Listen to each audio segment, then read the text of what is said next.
Hey Celtic fans, Okay. welcome back to another edition of the Celtics Talk Radio video chat here on YouTube.com. Also available on Facebook via the Celtics Talk Radio page. This is episode 50. The Celtics are 2-2 in the restart. So as we just said, the Celtics right now have played half their games of their 8-game schedule before the NBA playoffs take place. The Celtics are 2-2, having lost to the Milwaukee Bucks 119-112 back on Friday, July 31st. Then 2 nights later, they were victorious over the Portland Trailblazers 128-124, Sunday, August 2nd. Then 2 days later, they lost to the Miami Heat in a really critical game, 112-106, Tuesday, August 4th. And then just last night, the Celtics blew out the Brooklyn Nets 149-115. Of course, many people, you look at these games and you can say the Celtics in the 3 matchups basically that featured playoff caliber teams, the Celtics have gone 1-2, being right there within striking distance at the end of the game of their opponents, which of course meaning the Milwaukee Bucks, you lost by 7, the Miami Heat, you lost by 6, and you won by 4 against the Portland Trailblazers, with the only blowout being against a team that really, you could say, has no choice of going past the first round once the NBA playoffs start in the Brooklyn Nets. However, for many people, Igor, it seems like the argument of whether or not yesterday's victory over Brooklyn should really be taken serious. You and me are 2 people among others who seem to say yesterday's Brooklyn Nets team, despite the fact that Brooklyn defeated the Milwaukee Bucks just the other night, didn't have everybody playing last night when the Celtics played against them. The Celtics, of course, were without Kemba Walker, but he was the only one that Brad Stevens opted to sit, while Brooklyn had nearly all their best players, including DeAndre Jordan and, of course, Kyrie Irving and Kevin Durant sitting. So yesterday's victory is not like a statement win. The Celtics tomorrow will take on the Toronto Raptors in a potential second-round playoff matchups preview, which, of course, for you and me, we've said that matchup, the games against Toronto, will probably be the biggest ones of all, as you're probably going to have to get by them in order to get to the Eastern Conference Finals after you get by whoever it is you're going to play in round 1. So, as of right now, ladies and gentlemen, as I give it to Igor, we can say the standings currently have Milwaukee in the first spot, Toronto in the second spot, the Celtics are in the third spot, just ahead of the Miami Heat, who are in 4th. The Indiana Pacers are currently the 5th seed. The 76ers are currently the 6th seed. The Brooklyn Nets are 7th, and the Orlando Magic are 8th. So if the playoffs started today, we would be facing the Philadelphia 76ers before having to go toe-to-toe with the Raptors in round 2. So, Igor, what can you say about what we've seen the last few games and how the fans have reacted, particularly the last 3 after that unfortunate and, I guess you can say, devastating loss to Milwaukee that all of us seem to agree we got screwed in that one? We analyzed Milwaukee's loss in show number 263rd, blogtalkradio.com. The Celtics lost to Milwaukee in the NBA restart opener. You can listen to that, and I think that we said a lot about it. By the way, Milwaukee is not playing well. They lost 2 games. I don't know the final result. Miami were leading 20+ in the first half. I didn't watch the end of game against Miami, but they could have lost that one too. So Milwaukee is not in the good form neither. About the Celtics, now you have the 2 school of thinking, to say that way.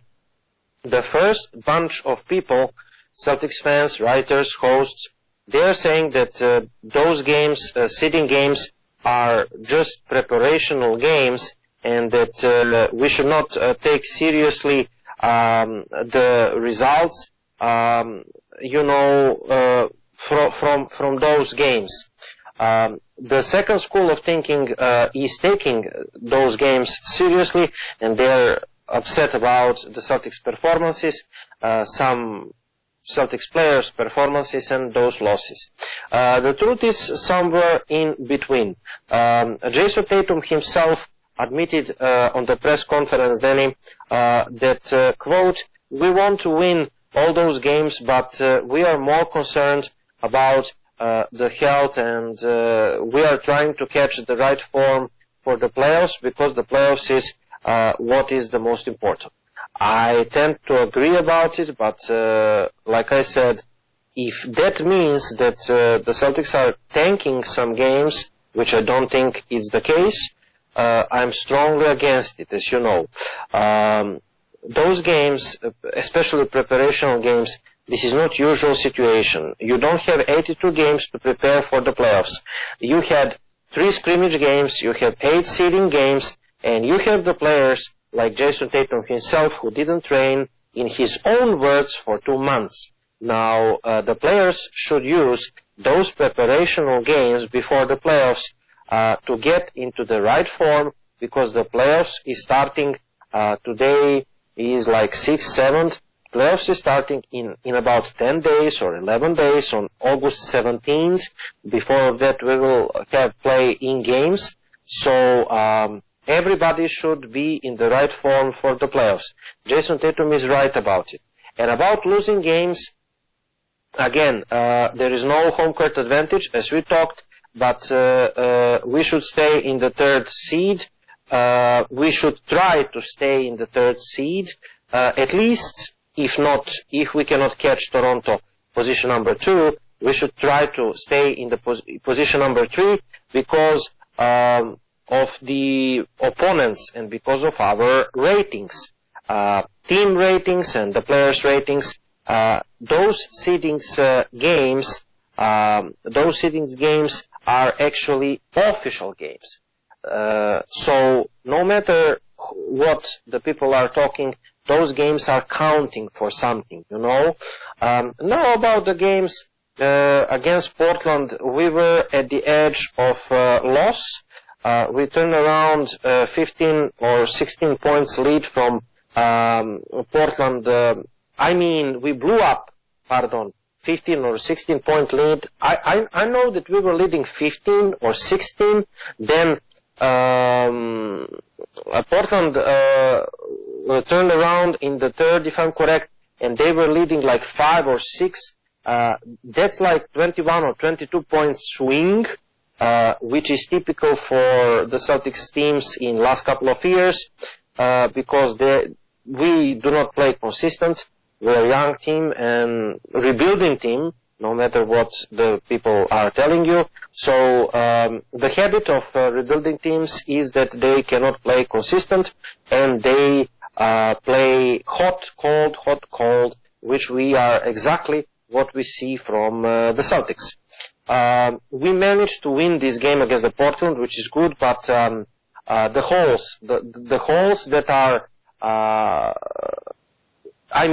very long, sometimes the whole periods, offensive calls, and the defense. The defense overall, Danny, we slipped in every single defensive category before the playoffs. So everybody out there that were criticizing us and saying that our defense is good, we have the good paint, forget it. Forget it. Everything turned around. Our defense is pretty much horrible. We had top 5 defense and offense pre-start. When the season was cancelled, we had top 5 defense and offense, but right now this is not the case. Our defense slip away, especially interior defense, which is expected from me and from you, and we have a couple of other problems, which is evident. The loss from Miami, which was, they were without Jimmy Butler, for me, Daniel, it's embarrassing loss and performance. The people can spin it whatever they want, and they were laughing when, the Celtics fans are laughing when somebody is telling them that Miami is serious team. And Kevin O'Connor said Miami is serious team. For example, he thinks that Miami can challenge Milwaukee because they have Bam Adebayo to put on Giannis Antetokounmpo. I'm not sure that Miami can beat Milwaukee. On the contrary, I think that we should beat Miami if both teams are full roster in the playoffs. But again, if we play like we played on that game, we will lose every single time. Miami just outplayed us, out-hustled us. And I'm not buying the excuse that we're resting guys for the playoffs, that we don't care about the seedings, that we are just aware in our strength for the playoffs. What did this team achieve in the playoffs? Absolutely not. I mean, 2018, it was not this team. We have a couple of guys, Smart, Jaylen Brown, Jason Tatum. They lost from Cleveland Cavaliers. But are you going to tell me that this is some extraordinary achievement? So we're not playoff experience with 7 or 8 rookies and or second-year players. We're not playoff experienced team, and we need as much playing time as possible. Every single player should play as much time as it possible. Now, the win against the Brooklyn, yes, it is good. Yes, this is impressive. A couple of good notes. Robert Williams, career high performance, 18 points if I'm correct. This is encouraging, especially this is the weakest position in the team, the center position. Jaylen Brown shooting 42.3% for 3 on the bubble tournament, shooting a lot. This is encouraging, but I have one information for ladies and gentlemen. Like you said, these Nets without Kyrie Irving and Kevin Durant, they are not factor at all at the bubble. And especially without, you said they limited the playing time of their 3 best players, LeVert, Allen, and Harris. And if we are going to celebrate 30-plus points win against the Brooklyn Nets third stringers and G League guys, Daniel, something is very wrong with us as fan bases. That's all I'm going to say. Anyway, it is encouraging win, but we must not forget that in the big games we are 0-2. We lost from Miami, we lost from Milwaukee.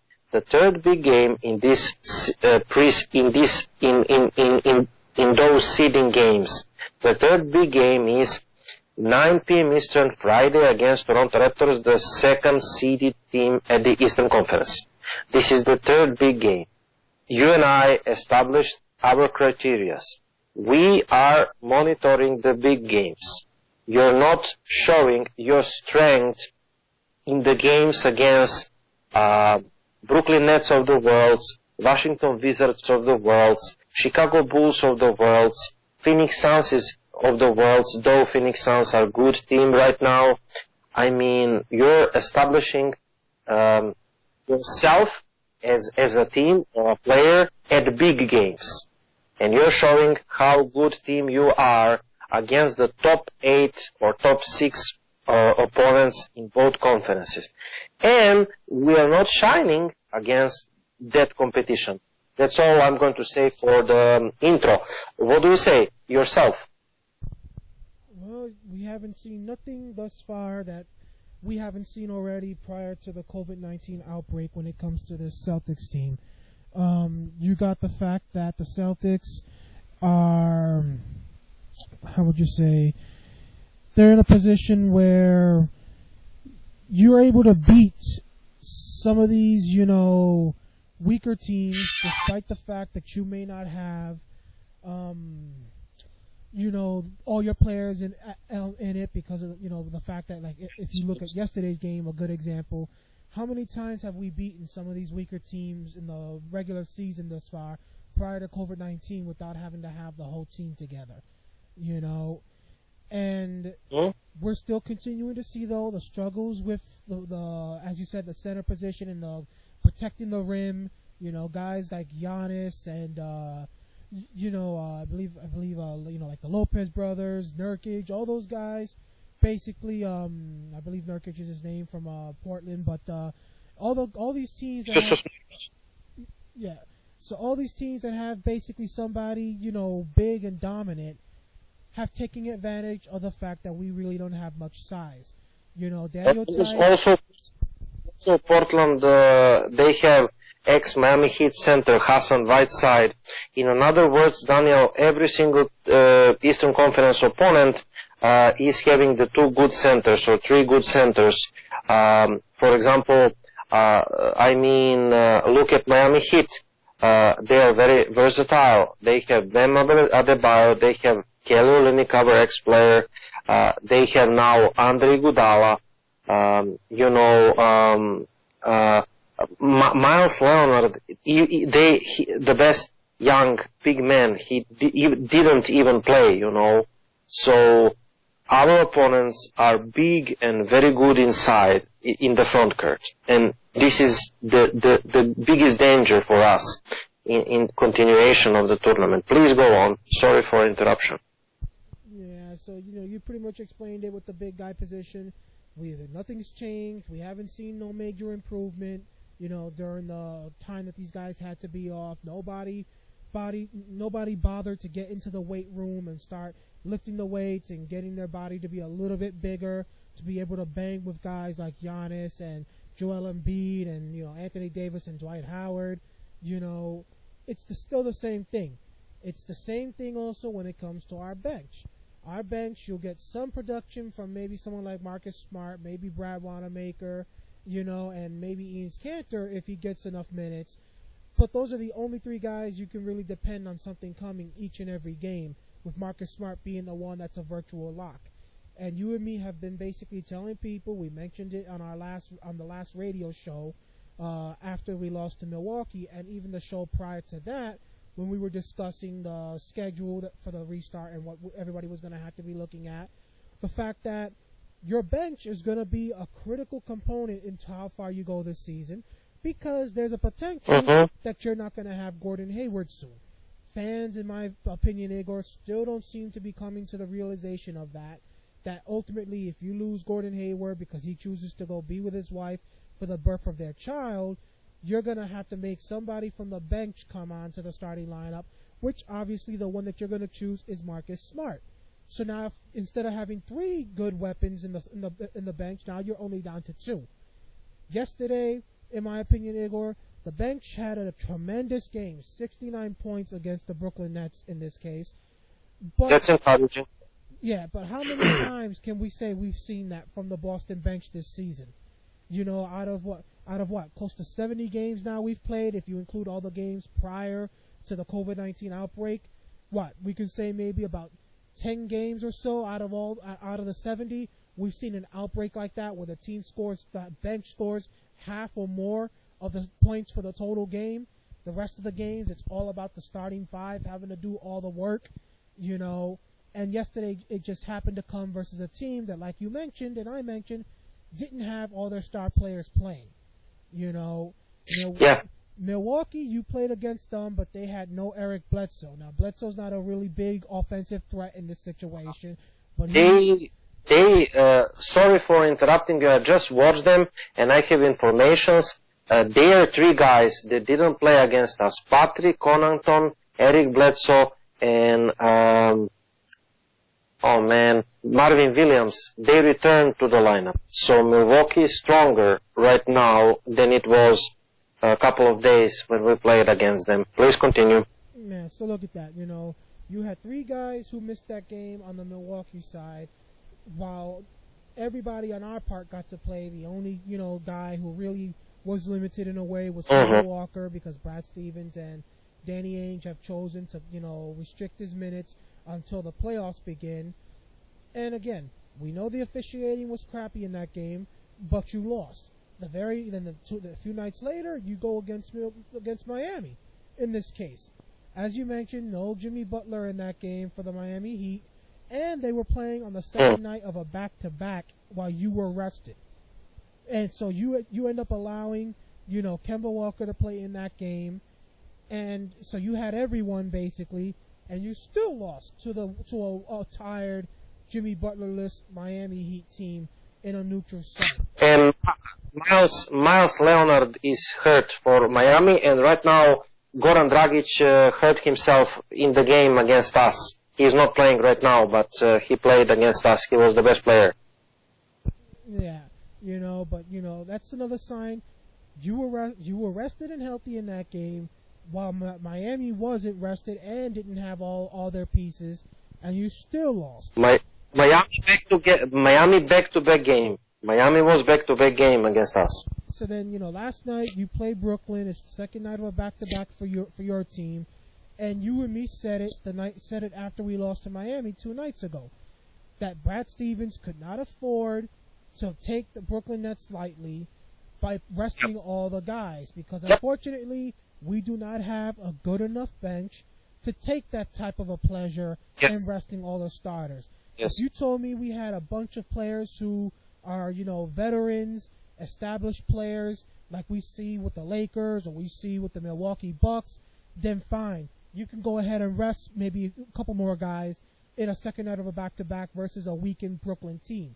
But this team really can't afford it in this case, And sure enough, Brad Stevens, he did let Kemba Walker sit because, again, they're trying to restrict his minutes and restrict how much time he plays. But he did play everybody else exactly like you and me said he had to. Now, granted, you and me said he had to play everyone before we found out the next morning that Brooklyn was going to sit a majority of their guys.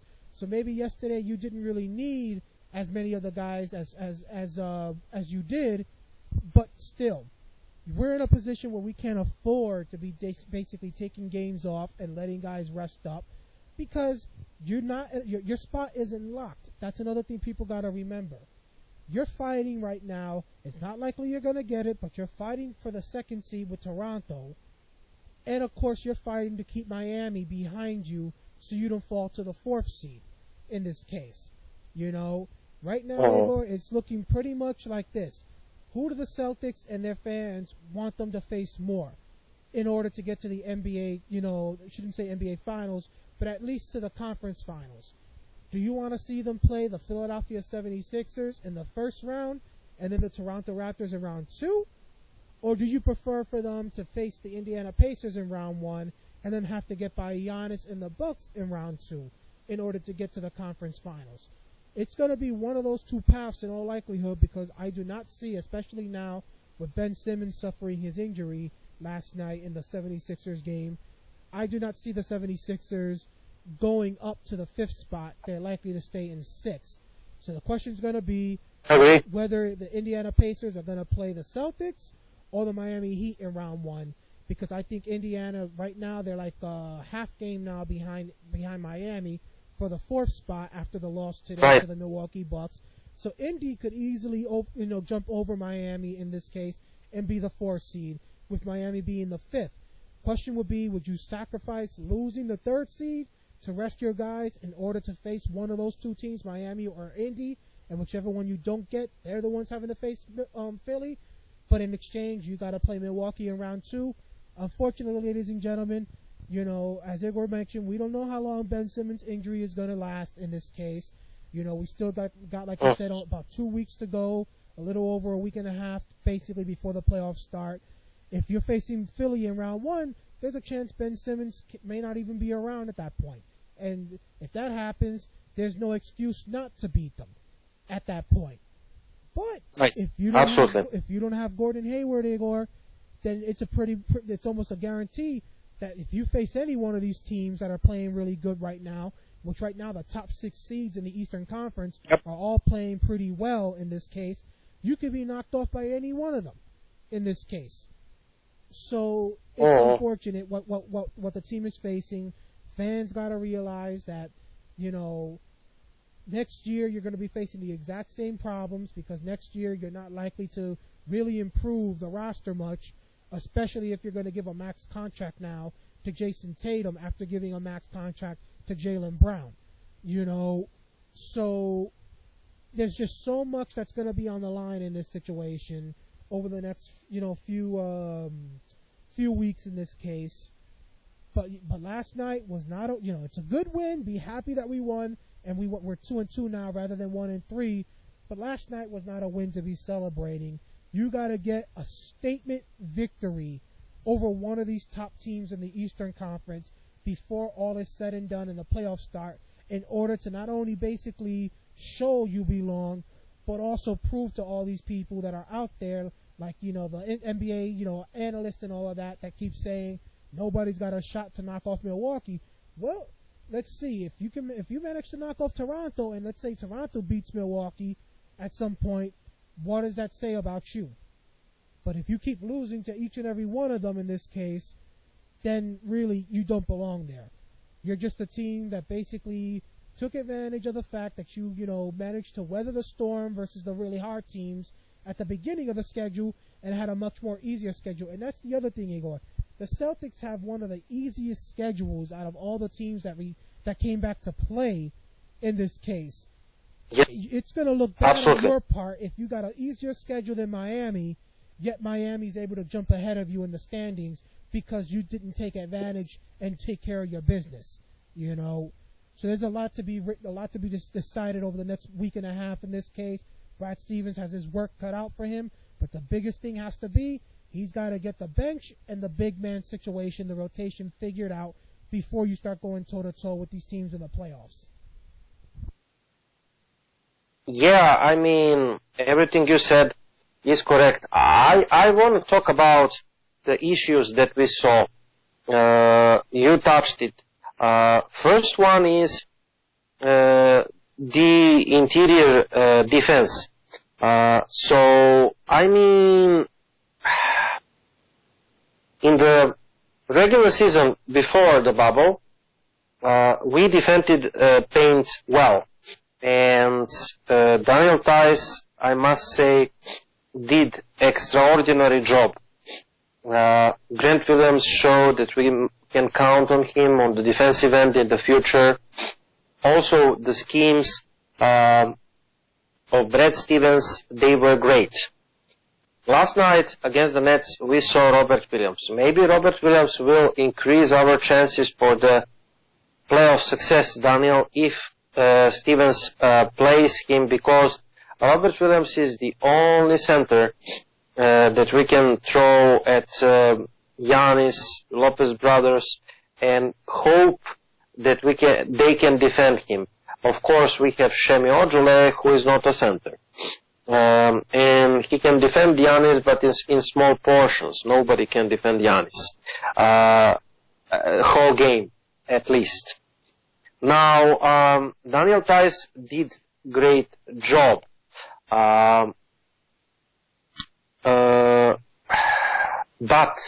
But we said, Danny, improved, we give him compliment, but he is not starting center for the championship team. He's the good role player. But we're using him as a starting center, and we are asking him to do something that he's not capable of doing. I'm not blaming him, and I'm not blaming Grant Williams. Grant Williams is not a center, Also, I'm horrified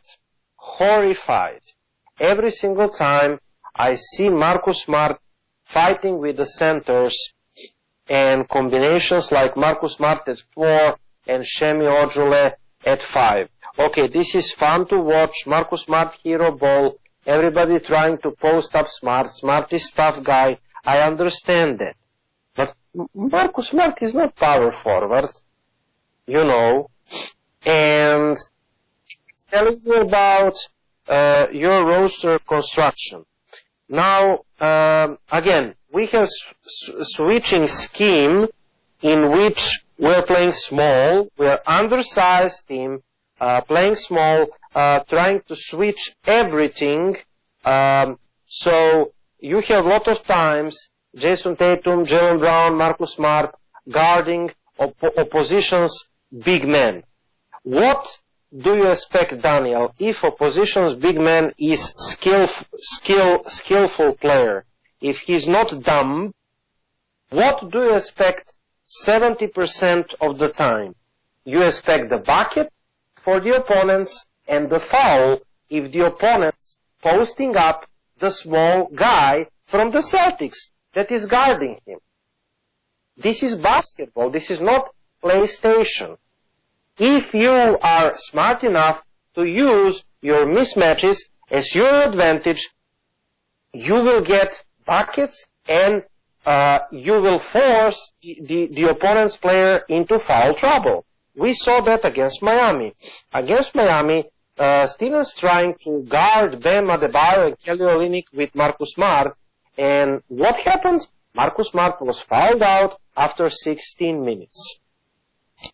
Again, this is not shoot at Marcus Smart. This is not going to work. This is not going to work in the playoffs. Okay? You cannot play small and expect to have the good defense. Okay? And Jaylen Brown and Jason Tatum, right now, Daniel, I mean, they're playing defense here and there, but in their minds, they are stars. And they are not interested to spend their energy on the defensive end. They are interested to score. Okay? So you cannot expect Jaylen Brown and Jason Tatum to be the defensive stoppers. Okay? About Grant Williams, Femi Ojule, yes, the defensive specialists, I like those guys. They will be useful. I don't know what to expect from Robert Williams. If he's healthy enough, if he can contribute, Daniel is the best rim protector, is the best paint defender that we have. If he can play, Williams is the player. If Robert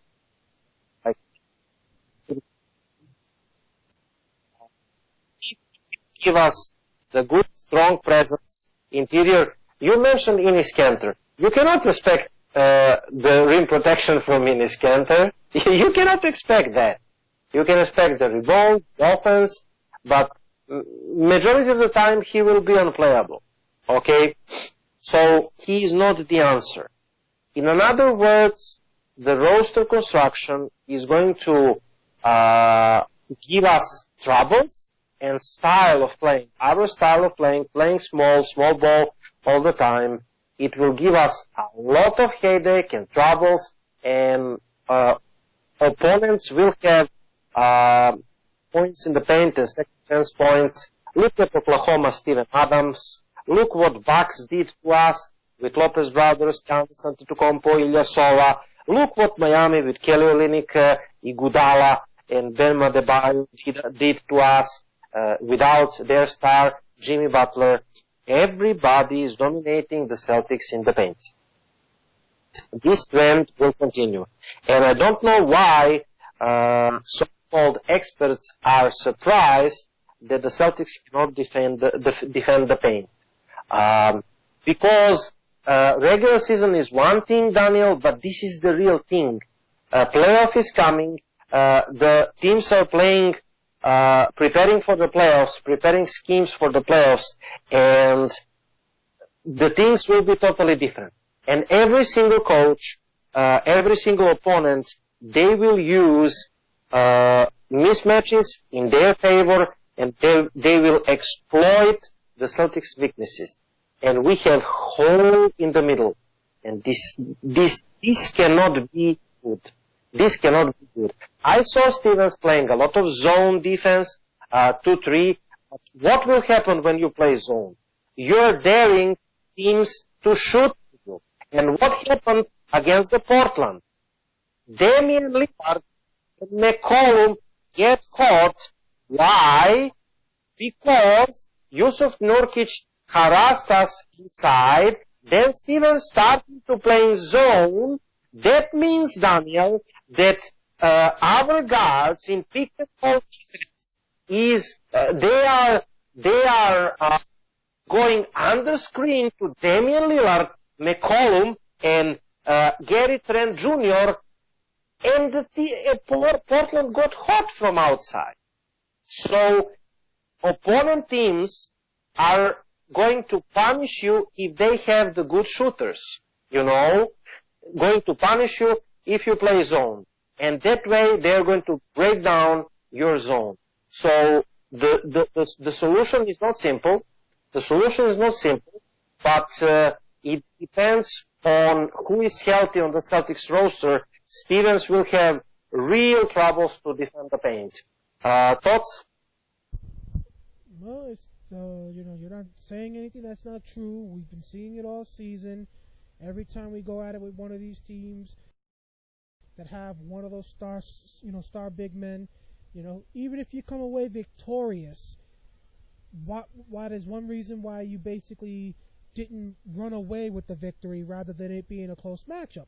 It's always that you seem to get dominated by their bigs, whether it's Giannis and the Bucks in this case, and Giannis is the one that takes over, like we kind of saw towards the end of that game against Milwaukee, that like you said, you and me basically mentioned, we saw what these superstar bigs, basically the treatment they get, when Giannis didn't foul out when he should have fouled out twice. We've seen it against Philadelphia this season, which is why technically, you lost 3 out of 4 to them, because each and every time Embiid seemed to dominate the matchup in this case, and you had to choose. Either let him dominate Tice and dominate Cantor and dominate Williams, whether it be Robert or Grant, dominate Ojale and stop all the shooters, or basically let the shooters run wild and you got to stop basically, the big man. We have not seen, like we said, Igor, the last few years, it's been a little bit better for this team because you always had Al Horford alongside another big, and it was always, 2 bigs in the starting lineup with Horford being your center, and Horford had a big enough body and was tall enough to basically bang with these guys, which is why Embiid hated playing the Celtics, because Horford always kept him in place, which is why Embiid, you could say, he was probably celebrating the moment Philadelphia took Horford from us. But prior to Horford, when can you say, when was the last time? You got to go back to when we had Garnett and Perk in this case.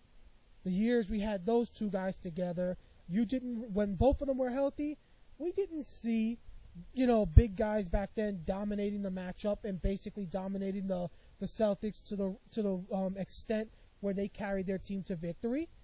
It always took the guys from the outside. It always took Kobe Bryant. It always took LeBron James. It always took Dwayne Wade. Those type of players to basically make the difference, because their bigs were always held in check.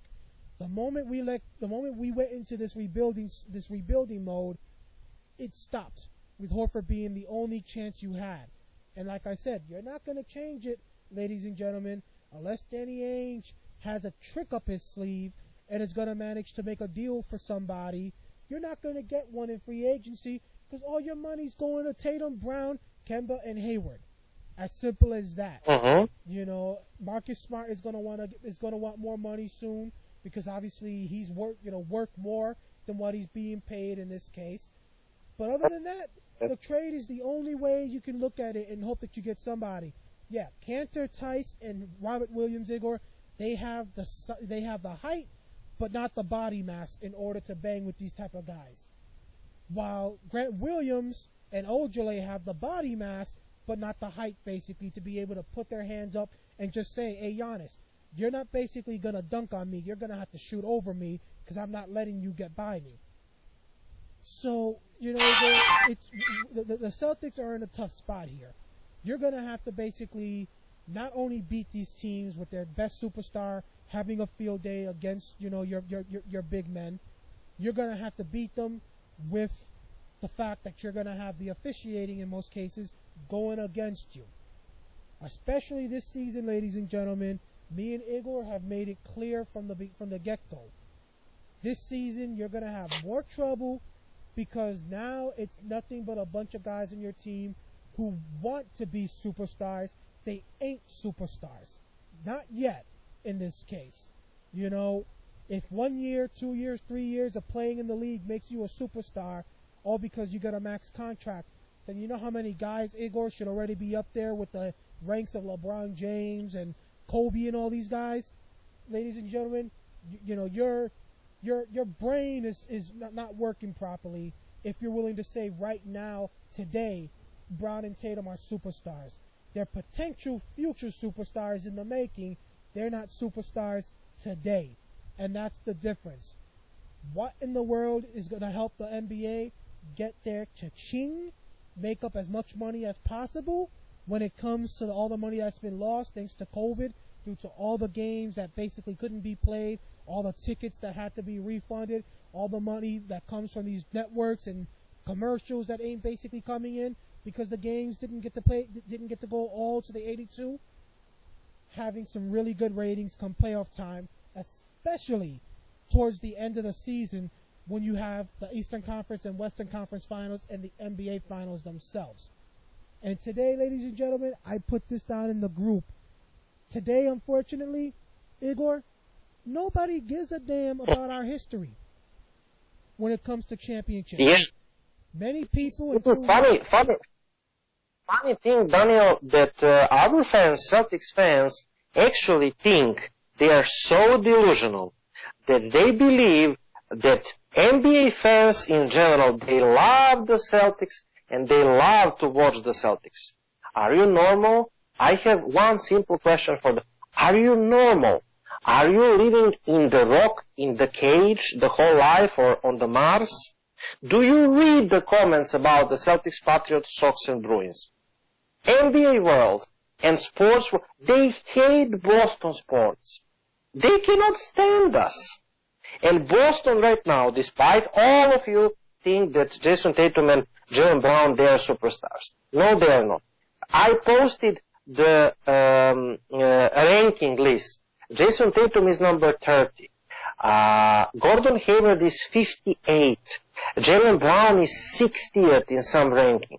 Do you really think, Daniel, that average NBA fan would rather watch LeBron and the Lakers or Kawhi Leonard and Paul George against Giannis Antetokounmpo or against Jason Tatum and who cares about the Celtics and Jason Tatum in the NBA world outside minority?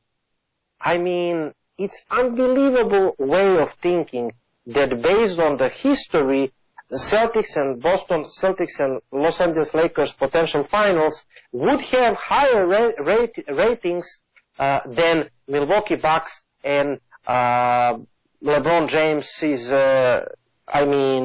Lakers or Kawhi Leonard's Clippers. How can you think about it? Since the beginning of this NBA, what are you hearing, Daniel? Only 3 teams on every single national TVs, analysis, rankings, charts, videos. The Clippers, the Lakers, and Milwaukee Bucks. They all want Giannis against LeBron or Giannis against Kawhi. They don't care, the NBA world, about us. We don't have superstars. We are not the team with the 3 stars or 4 stars anymore. And in NBA, it's all revolving about the superstars. I'm amazed how fans, how much delusional they are. Sorry for interrupting. No, you said it exactly, how it needs to be said. A good example, ladies and gentlemen, let's just go back to the last Boston Celtic team that was a championship contender in this case, and that actually won a championship. Garnett, Pierce, Ray Allen, Rondo, Park. What happened every time in this case the Celtics went toe-to-toe with a team that had superstars on it to go toe-to-toe with ours, versus games where we had our superstars and the other team had absolutely no one? The ratings were up for the matchups between the Celtics versus LeBron in the Cavaliers, or Kobe and the Lakers, superstar versus superstar, heavyweight champ versus heavyweight champ. Those were the ones that you got the ratings for. That's why they were always put on national television.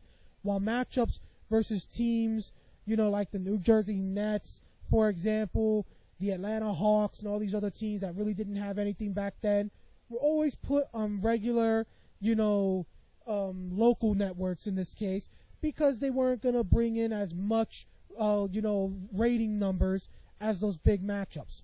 Well, ladies and gentlemen, we're still in that same type of situation, just that now the Celtics are not one of those teams that are really viewed as a big dog in this case, like the Celtics back then were.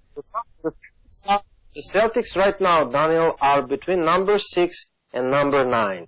That is our position. I'm sorry to disappoint the Celtics fans, but among NBA, officially, the Celtics are between number 6 and number 9. That's it. Sorry for interrupting. Yeah.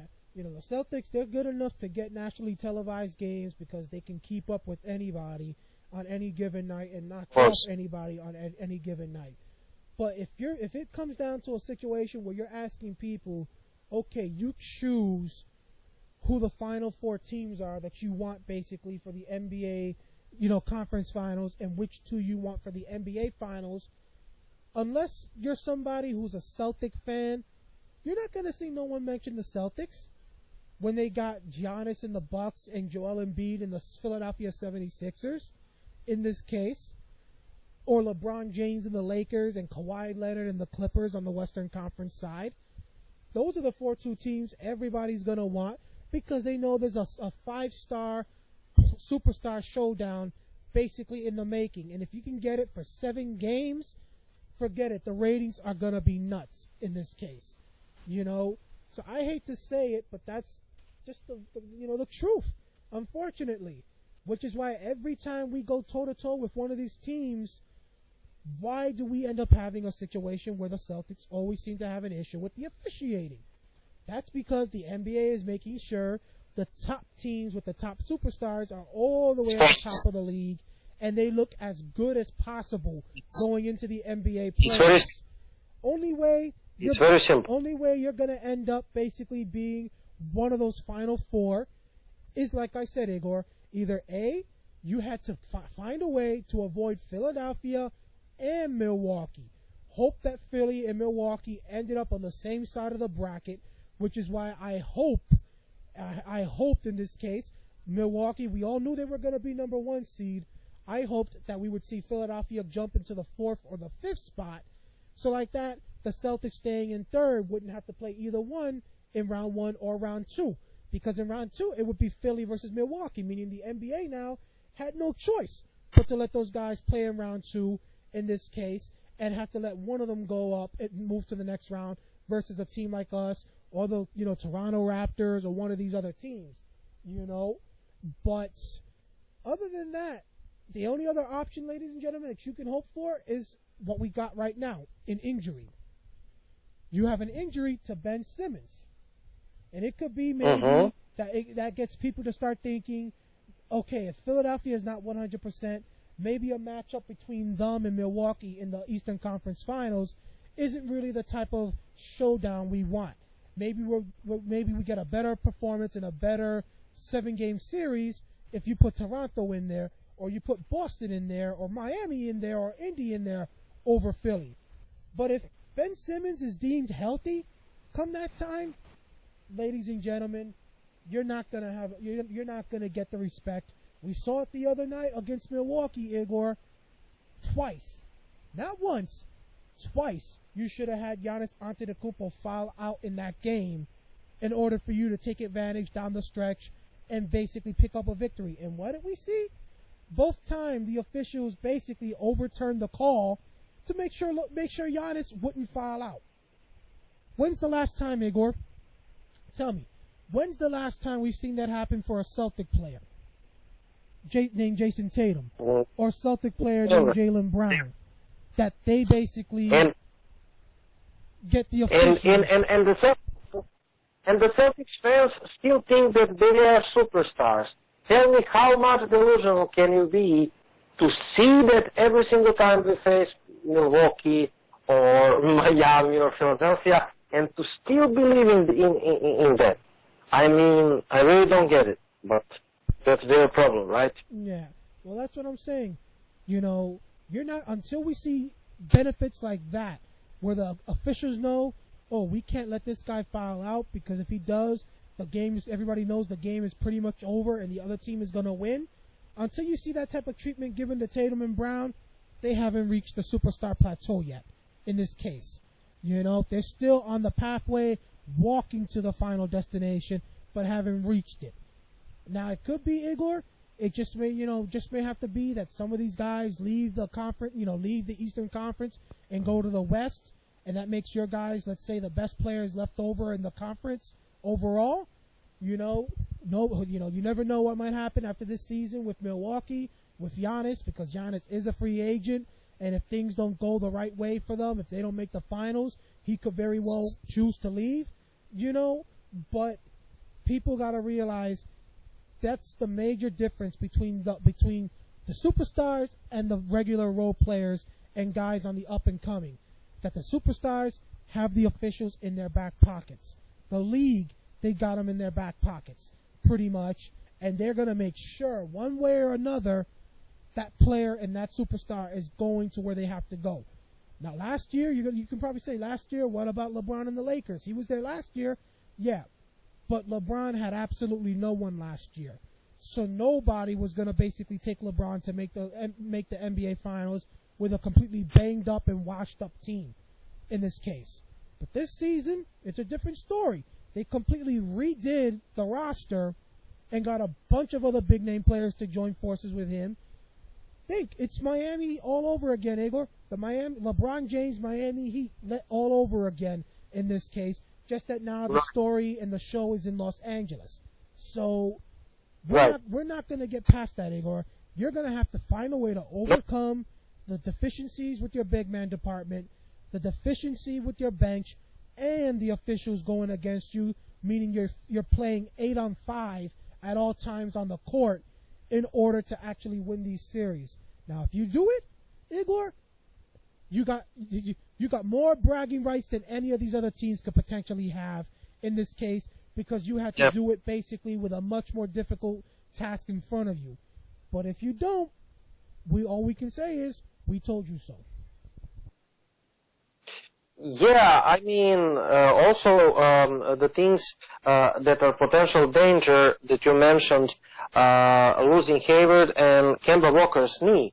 I think that playoff success of the Celtics will depend on how healthy Kemba Walker is, and is Gordon Hayward going to return fast enough to save us in first or second round whenever he goes to his wife. They are actually the keys. Gordon Hayward and Kemba Walker. Kemba Walker's health and Gordon Hayward's absence. Can we overcome the absence? Matt Rudy said Jaylen Brown, maybe Romeo Langford. We saw maybe Romeo Langford will get the minutes. We saw that the boy has potential, but somehow we have to overcome the absence of Gordon Hayward, and it will be very difficult because Gordon Hayward is very important part of the team. He is the glue guy. He is the glue guy, and it will be very difficult without him. And only God knows, is Kemba Walker going to be capable for playing like 20 plus minutes in the playoffs I mean every other day. Nobody of us can guarantee that, because he's injury prone. He's in 30. He has 30, and that's one of the reasons why I was not excited to have him. But it is what it is. He's a good guy, good player, and hopefully he can be healthy for the playoffs. What do you think about it? Well, again, with Gordon Hayward, it's a foregone conclusion. He's leaving, ladies and gentlemen. That's the truth. He already announced it. Only question, basically, that we're waiting on now is when is it that his wife goes into labor for him to leave, basically to go be with her. And at that point, Igor, it's a question of, will he even bother to return after that? Gordon Hayward could very well choose to not even return. Of course, we all know if he does return, you got to wait for him to feel that he's finally had enough time being with his wife and his kid to then come back, and then when he comes back, he's got to spend 2 weeks in quarantine in this case. You could potentially have him doing this right in the middle of the playoffs in a matchup against Philly or a matchup against Toronto or a matchup against Milwaukee. And he'll have to miss the rest of that series because of the fact that he chose to leave. And again, depending on if you win that round without him, maybe he comes back the next round. But you could also have it where he goes and he lets the team know, I'm not returning. Think of how many players, Igor, NBA, baseball, hockey, football, that have basically told their teams, I'm not playing this season because I got to think about my family and I do not want to risk getting COVID and potentially infecting them if I go home, or me dying and them being left without me. Gordon Hayward is going to have to make that choice, and I'm sure his wife's going to try to convince him to basically stay. Forget about the rest of the season in this case, and you basically stay with me and your children and wait till next season begins. And honestly, I wouldn't blame him if he chooses basically to stay home with his wife in this case, because we're in some challenging times, whether you're dealing with COVID-19, whether it's dealing with all these protests and the Black Lives Matter movement. People are dying from that. There's almost anything right now. There's several things that are going on out here where I'm at. We got the triple E virus with the mosquitoes that are killing people. So almost anything basically could end up happening that would end up, causing him to die if he's out there in this case rather than being with his family in this situation. And I highly doubt he's going to want to leave his wife with a newborn child on top of all the kids and end up dying because he caught COVID because we all wanted him to play basketball. So you're going to have to prepare for life without him. Kemba Walker, on the other hand, like you said, Igor, that's one thing we all knew about him, that, he is somebody who, is injury prone, but at least in Charlotte, he was able to overcome the injury situation and pretty much not really miss many games. But granted, in Charlotte, pretty much, Charlotte knew if they didn't play him, they were losing. So they had no choice but to force him to play. The Celtics, on the other hand, because you got Brown, because you got Tatum, because you got Hayward, can afford Kemba to have the time to rest up and not have to play. But come playoff time, if Gordon Hayward is gone, ladies and gentlemen, Kemba is going to be probably, in my opinion, Igor, the most important player of all. Why, you might ask? Think about the Milwaukee Bucks, Igor. Think about what we've seen the Celtics and other teams do at times versus them that has been effective. Think about it. That game against Milwaukee recently, the Milwaukee Bucks went up way ahead of us by double digits. Ultimately, what got us back in the game? It wasn't the three-point shooting, ladies and gentlemen. It damn sure wasn't no layups and dunks. It was the mid-range. Mid-range game, Igor. Pick and roll, force Brook Lopez to choose to either come forward and defend his guy just so that his guy can go right by him and swoop in for a layup, or make Brook Lopez back off and your guy has a wide open jump shot. And on this team, Igor, who are the two guys who are the best when it comes to the mid-range? Kemba Walker and Gordon Hayward. Gordon Hayward. So you lose Hayward, that means you have only one of your best weapons to really take advantage of the pick and roll matchup against Milwaukee on the offensive end left, and that's Kemba. So you can't afford for Kemba to be injured and not be able to play because it's going to end up costing you. Milwaukee is willing to settle for you to take threes in exchange for you not getting dunks and layups. The only way you pull them out of the paint is by basically getting your threes to fall and basically saying, okay, you're not going to get us to settle for threes. If you're not going to give us the dunks and the layups, we'll just beat you from the mid-range game because you're still not going to come out of the paint to defend us at that point. So Kemba Walker, there's going to be even more pressure put on his shoulders, which is why yesterday, Igor, you said you didn't get to see the game. We saw Robert Williams hit a jumper from mid-range. Heck, Brian Scalabrine and Mike Gorman, they couldn't believe it once he actually knocked that shot down.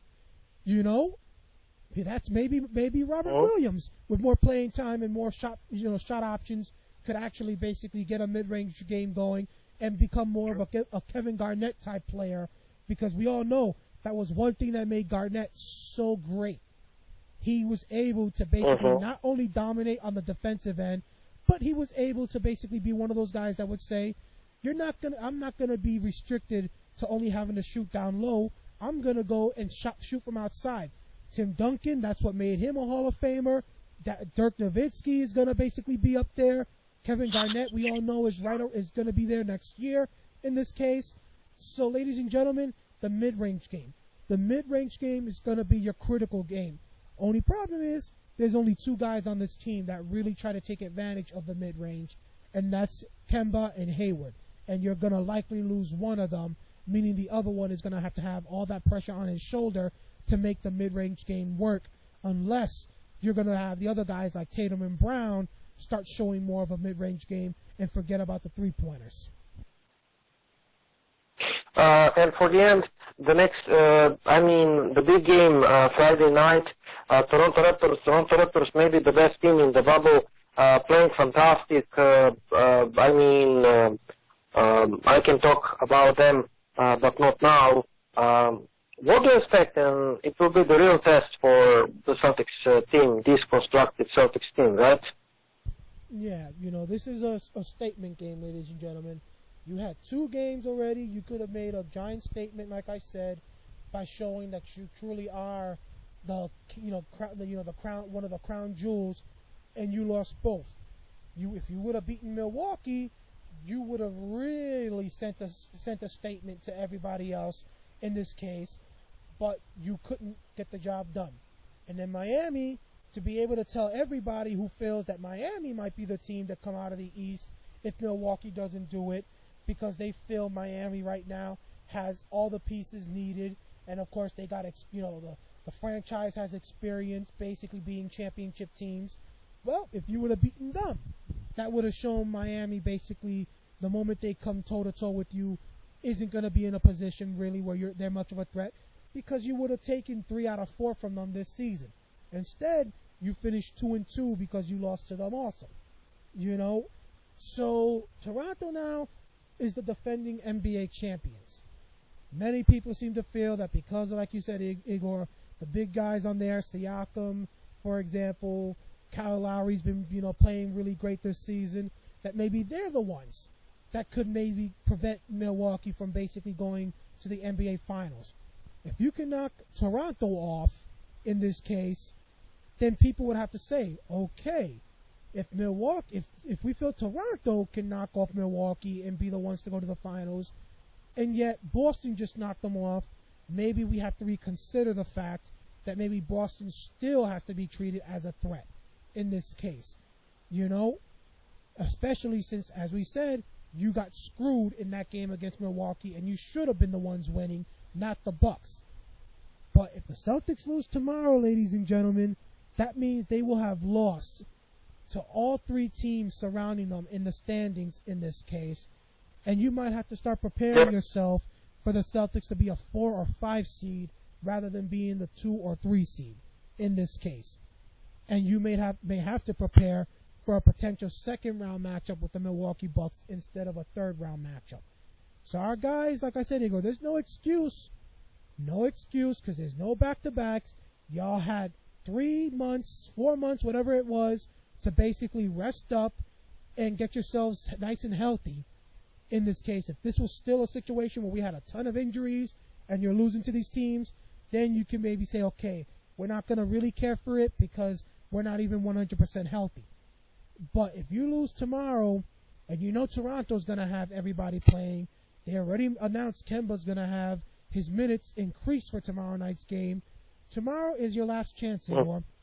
Tomorrow is the last chance to make a statement versus the rest of these teams that are in the top 4 in the Eastern Conference playoff standings. If you don't manage to win tomorrow, well then, ladies and gentlemen, we might have to prepare ourselves for a second-round playoff exit, because you're likely set to be the 4th or the 5th seed down the stretch. Because if you can't win against Miami and Toronto, you damn sure ain't going to win against some of these top teams in the NBA, whether it be the Milwaukee Bucks, the Lakers, or the Clippers. Excellent stuff, Danny. That's it from us. We will announce the playoffs on our show 15th. We are preparing this show for you, and we love you all. Toronto Raptors live play-by-play 9 p.m. Eastern at our page, Wibblit Green. Later game Sunday, I'm not sure, 3:30 p.m. Eastern if I'm correct. etc., etc. The seeding games are, in progress. And your Boston Celtics are 2-2, still holding position number 3, trying to defend position number 3. Big game Friday, Toronto Raptors, Boston Celtics. Stay with us. Thank you for watching us, and all the best. That was our video chat number 50, and talk to you the next time, and see you next time. Daniel? Yep, so like you said, Igor, tomorrow night, ladies and gentlemen, 9 p.m. Eastern Time on TNT, the Celtics at the Toronto Raptors. Celtics have only 4 games left before the playoffs begin, with the Celtics hosting the Orlando Magic at 5 p.m. Eastern Time on Sunday. That game will be available on ESPN. Then Tuesday, they will basically take on the Memphis Grizzlies, 6:30 p.m. That one you can see on TNT. And then next Thursday, the Celtics will take on the Washington Wizards. In this case, that game, of course, still has a time to be determined. So we will wait till then, but it appears it will be on ESPN. So we will talk to you next week in this case, and then have a radio show, as Igor said, next Saturday the 15th, as the NBA playoffs are scheduled to start, if I'm correct, Monday the 17th. So that will be 48 hours before the NBA playoffs begin. So we will talk to you all then. Good night.